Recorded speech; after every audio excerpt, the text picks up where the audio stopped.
కొంతమంది పడుకునే ముందు ఓ పెగ్గేసి పడుకుంటే బాగా నిద్రొస్తుంది అనుకుంటారు.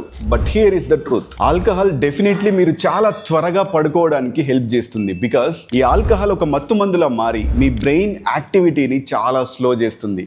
బట్ ఎప్పుడైతే ఆల్కహాల్ మీ బాడీ నుంచి బయటికి వెళ్ళిపోతుందో తిరిగి మీ బ్రెయిన్ అన్నది ఒక హైపర్ యాక్టివ్ మెషిన్ లా మారిపోతుంది. సో మీరు అబ్జర్వ్ చేస్తే డ్రింక్ చేసి పడుకున్నప్పుడు ఫ్రీక్వెంట్ గా లేస్తూ ఉంటారు, అటు ఇటు దొర్లుతూ ఉంటారు. మనం కొంచెం టెక్నికల్ గా వెళ్తే ఈ ఆల్కహాల్ అన్నది REM స్లీప్ ని సప్రెస్ చేస్తుంది. మన నిద్రలో కొన్ని గంటల పాటు మాత్రమే జరిగే ఒక ఇంపార్టెంట్ ఫేస్ అన్నమాట ఇది. ఇందులోనే మన మజిల్ రికవరీ అవ్వచ్చు, మెమొరీ అవ్వచ్చు, హార్మోనల్ రిపేర్ అన్నవి జరుగుతాయి. మీరు ఒకవేళ 8 గంటలు పడుకున్నా సరే ఈ REM స్లీప్ సైకిల్ డిస్టర్బ్ అవ్వడం వల్ల మీరు నెక్స్ట్ రోజు లేచాక హెడ్ ఏక్స్ తో, హ్యాంగ్ ఓవర్ తో సఫర్ అవుతూ ఉంటారన్నమాట. ఫ్రీక్వెంట్ గా ఒకవేళ ఆల్కహాల్ గనక కన్జ్యూమ్ చేస్తున్నట్టయితే మీ స్లీప్ క్వాలిటీ అన్నది చాలా రెడ్యూస్ అయిపోతుంది. దీని వల్ల లాంగ్ రన్ లో చాలా హెల్త్ ఇష్యూస్ ని ఫేస్ చేయాల్సి ఉంటుంది.